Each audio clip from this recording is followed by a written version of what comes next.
सब खुशियाँ पाते हैं।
आचार्य आ रहे हैं।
गौरम करुणावतारम संसारसारम भुजगेन्द्रहारम सदा वसन्तं हृदयारविन्दे भवं भवानी सहितं नमामि समर्पयामि। प्रणाम कर ले। कस्तूरी तिलकं ललाटपटले वक्षस्थले कौस्तुभं नासाग्रे वरमब्दिकं करतले वेणुकरे कङ्कणं सर्वाङ्गे हरिचन्दनं सुललितं कण्ठे च मुक्तावली गोपस्त्रीपरिवेष्टितो विजयते गोपालचूडामणि।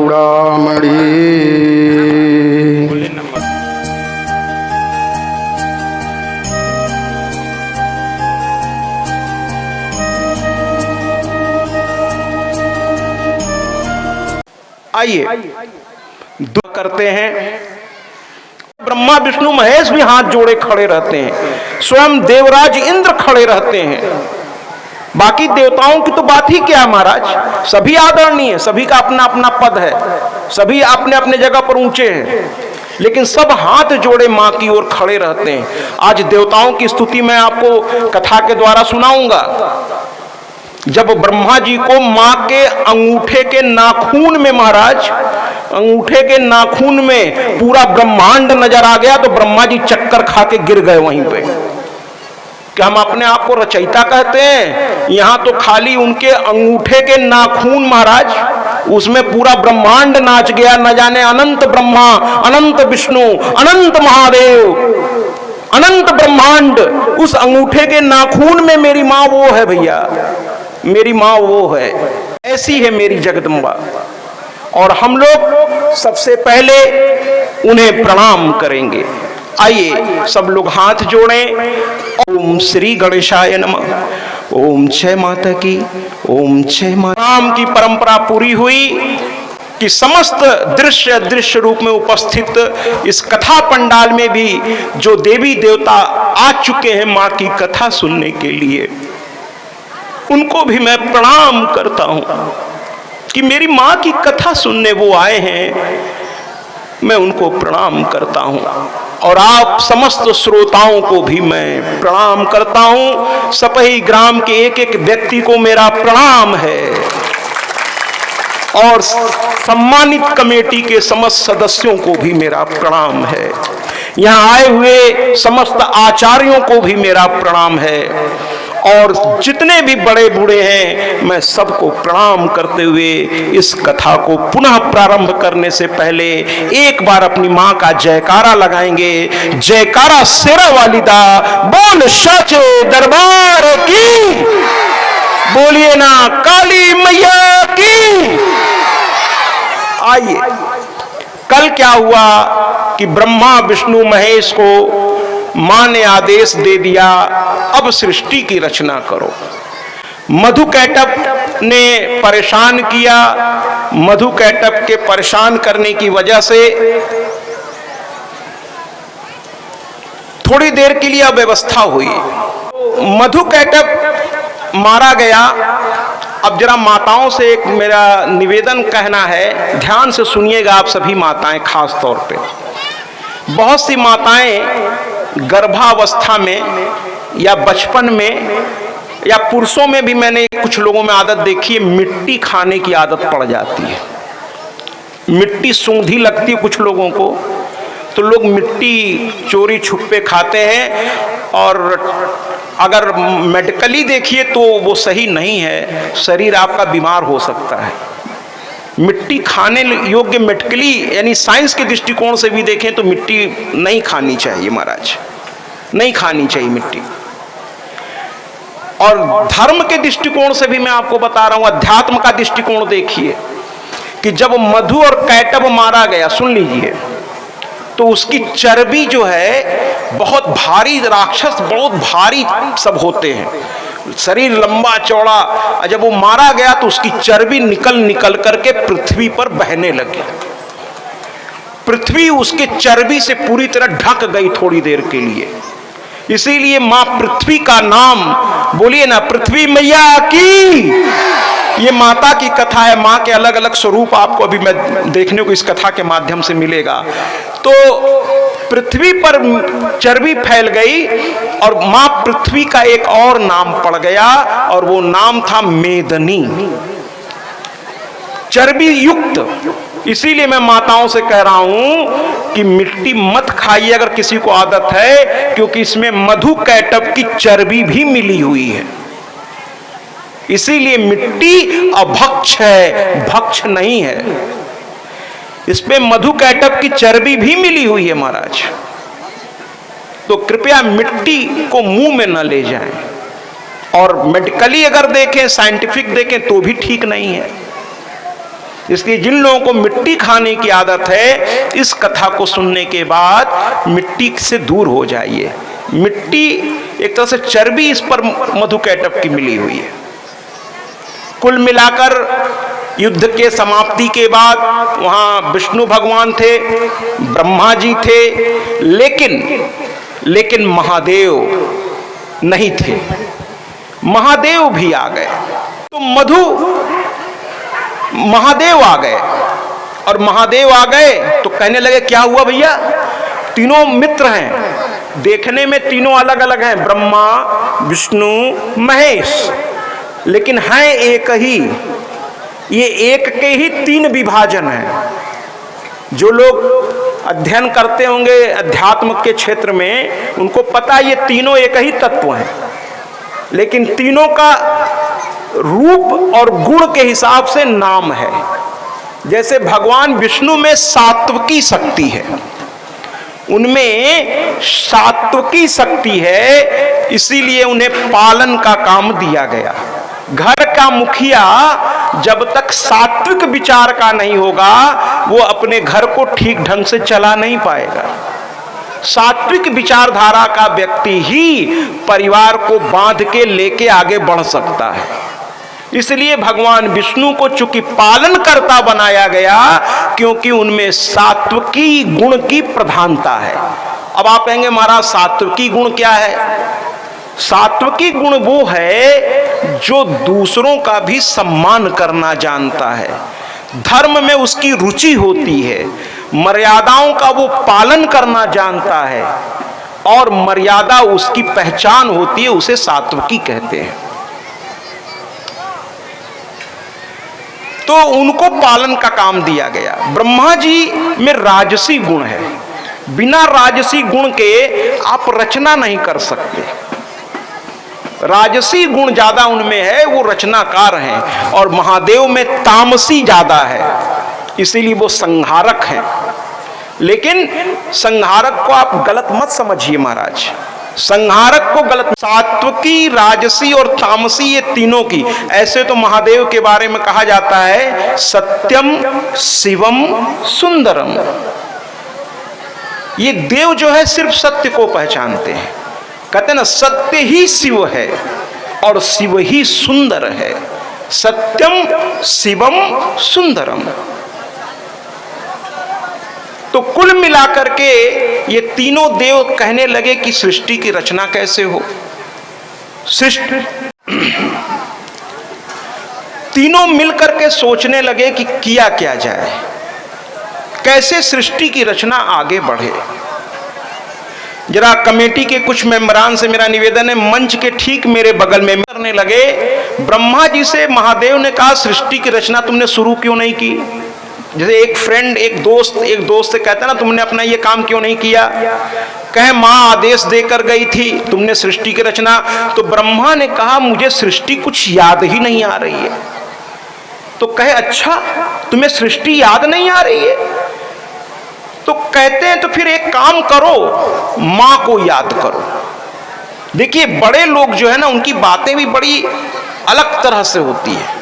कहते हैं कि काम तो करना है, मैया को याद करते हैं। तो कहे मैया को याद करें? कहे हाँ, ये जो नवरात्र आने वाला है, धीरे धीरे कालखंड में नवरात्र का एक विभाजन होगा। तो महादेव ने कहा कि माँ के अलग अलग रूप हैं, किसी भी रूप को आप याद करो। और आज बड़े नवरात्रि चल रही है, इसकी साधना बड़ी प्रचंड होती है महाराज। आप बड़े भाग्यशाली हैं। देखिए नवरात्र साल में 4 बार आता है। अब आप कहेंगे महाराज हम तो 2 ही जानते हैं, शारदीय नवरात्र और चैत्र नवरात्र। ये तो सभी लोग जानते होंगे, शारदीय नवरात्र और चैत्र नवरात्र। 1 अक्टूबर में अंग्रेजी महीने से, सितंबर अक्टूबर में डेट बदलती रहती है, हिंदी का बदलता रहता है तिथि। और 1 आपका अप्रैल, मार्च अप्रैल के बीच में। ये तो सभी जानते हैं शारदीय और चैत्र। लेकिन 2 और, यानी हर तीसरे महीने एक नवरात्र आता है महाराज, हर तीसरे महीने, और कुल 4 होते हैं। तो इसको जो बीच में आता है इसको गुप्त नवरात्र कहते हैं। और ये इसकी साधना इतनी प्रचंड होती है, इसीलिए मैं कह रहा हूं आप बड़े भाग्यशाली हैं कि गुप्त नवरात्रि में माँ के स्वरूप का आप पूजन कर रहे हैं विद्वानों के द्वारा। और ये कथा, आहा क्या संगम है। एक तरफ इधर माँ की प्रतिष्ठा के लिए अनुष्ठान चल रहा है, और दूसरी ओर ये कथा। आप जैसा भाग्यशाली कौन होगा। मुझे तो आपके भाग्य से थोड़ी ईर्ष्या हो रही है महाराज, कि कितने भाग्यशाली हैं आप लोग कि एक तरफ माँ का प्राण प्रतिष्ठा और दूसरी ओर श्रीमद् देवी भागवत महापुराण। तालियों से अपने सौभाग्य के लिए। और इस 9 दिन में क्या होता है, इस 9 दिन में क्या होता है, और यही बात महादेव ने भी शायद ब्रह्मा जी को समझाया होगा कि मां के इस 9 रूपों को याद करो। शुरू करते हैं इस गीत से। 9 दिन मैया आएगी, घर घर में बस जाएगी, बिगड़ी खूब बनाएगी, अपने दिल को जरा थाम लो, शेरा वाली का तुम नाम लो। 9 दिन मैया आएगी, घर घर में बस जाएगी, बिगड़ी खूब बनाएगी, अपने दिल को जरा थाम लो, शेरा वाली का तुम नाम लो। 9 दिन प्यार लुटाएगी, सबका साथ निभाएगी, बिगड़ी खूब बनाएगी, अपने दिल को जरा थाम लो, शेरा वाली का तुम नाम लो।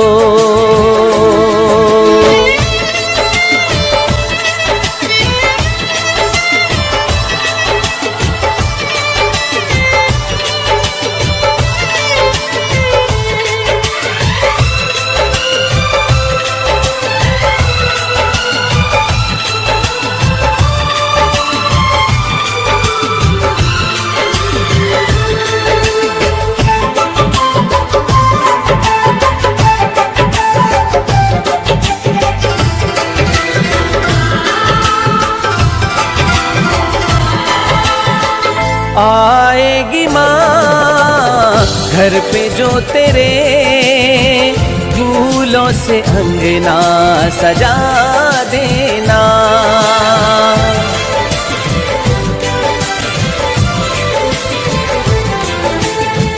आएगी माँ घर पे जो तेरे, फूलों से अंगना सजा देना।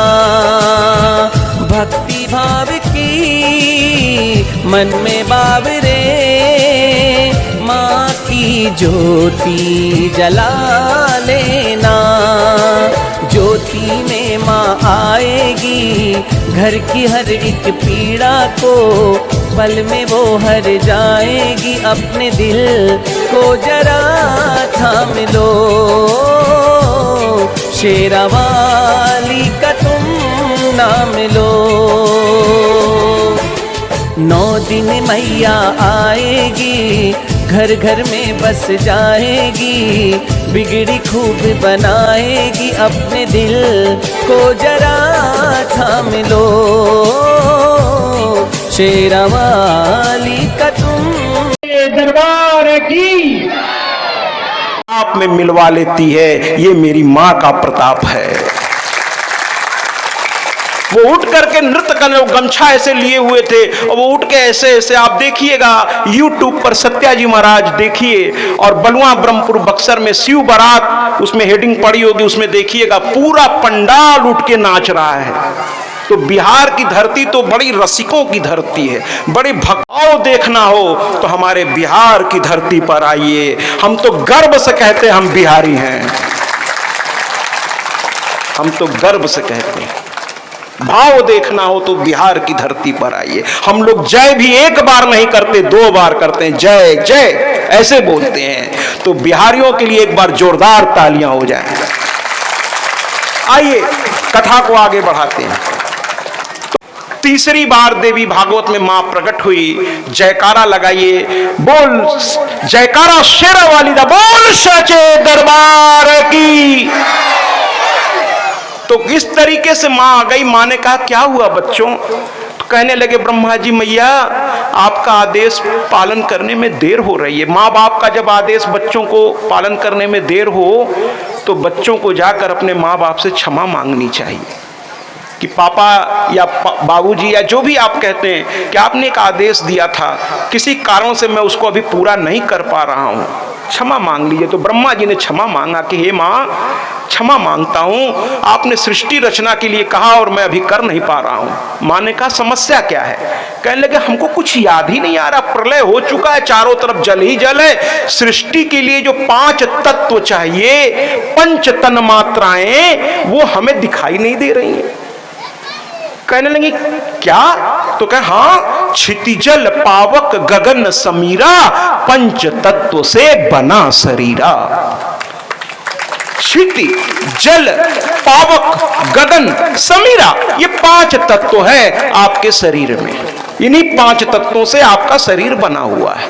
क्षिति पृथ्वी, जल, क्षिति जल पावक, गगन समीरा, समीरा माने वायु, गगन माने आकाश, पावक माने अग्नि, क्षिति माने पृथ्वी, क्षिति जल पावक गगन समीरा। और जब आपकी मृत्यु हो जाती है तो जो चिता पर जब आपका शरीर रखा जाता है महाराज, तो वापस ये 5 तत्व आपके शरीर से अलग होकर अपने अपने स्थान पर चले जाते हैं। इसीलिए अंतिम संस्कार का बड़ा महत्व है महाराज। जिनका तरीके से अंतिम संस्कार नहीं होता, ऐसा कहा जाता है कि उनकी आत्मा मुक्ति को नहीं प्राप्त करती। अंतिम संस्कार विधिवत करना ही चाहिए, जिससे वो सारे तत्व अपने अपने स्थान पर चले जाएं। अंतिम संस्कार का बड़ा महत्व है महाराज। तो ब्रह्मा जी ने कहा कि ये 5 तत्व मुझे दिखाई नहीं दे रहे, केवल जल ही जल दिख रहा है, तो सृष्टि की रचना मैं करूं तो कैसे करूं? और मुझे याद भी नहीं आ रहा है महाराज, कैसे करूं मैं सृष्टि की रचना? का तात्पर्य यह है कि जब ब्रह्मा जी ने कहा तो मां मुस्कुरा दी, कहने की तुमको रचना भी याद नहीं आ रही है? कहना बिल्कुल नहीं याद आ रही है। बच्चों को अपने माँ बाप के सामने छुपाना कुछ नहीं चाहिए, जो सत्य बोल दीजिए। अगर अपने पिता से, अपनी माँ से अगर अपनी बातें छुपाओगे तो अपनी समस्या को और आप बढ़ाओगे। आप सोचते हो छुपा ले जाएं, कोई गलती हो जाए तो अपने माँ बाप को बता दीजिए। है ना, कल परसों की एक कथा आएगी सुकन्या की, माँ की कथा बड़ी प्यारी है। उसमें सुकन्या की जब कथा आएगी महाराज, तो देखिएगा यहाँ हर आदमी रोएगा कि लड़की, कहते ना, पुत्री होनी कैसी चाहिए, सुकन्या से सीखना होगा हमको। ये माँ की कथा बड़ी निराली है महाराज। सुकन्या की कथा जब आएगी तो आप देखिएगा, आज सत्यव्रत की कथा आएगी, देखिएगा पुत्र कैसा होना चाहिए। अभी मैं आपको कथा भी आपके सामने आज ले आऊंगा।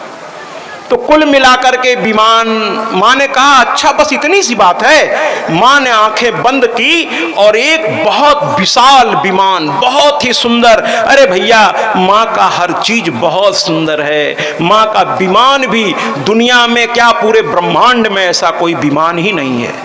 उस विमान को देखकर ब्रह्मा विष्णु भी आश्चर्यचकित हो गए, महादेव भी देखने लगे। कहने लगी माँ इस विमान में बैठ जाओ। विमान में बैठते ही विमान उड़ चला और माँ अंतर ध्यान हो गई। अब ब्रह्मा, देखिए माँ बाप जब कोई आदेश दे दे, बच्चों से मैं कह रहा हूँ, मैं शिक्षक रहा हूँ, मैं बार बार आपको बताऊंगा, मेरी कथा की शैली थोड़ी अलग है।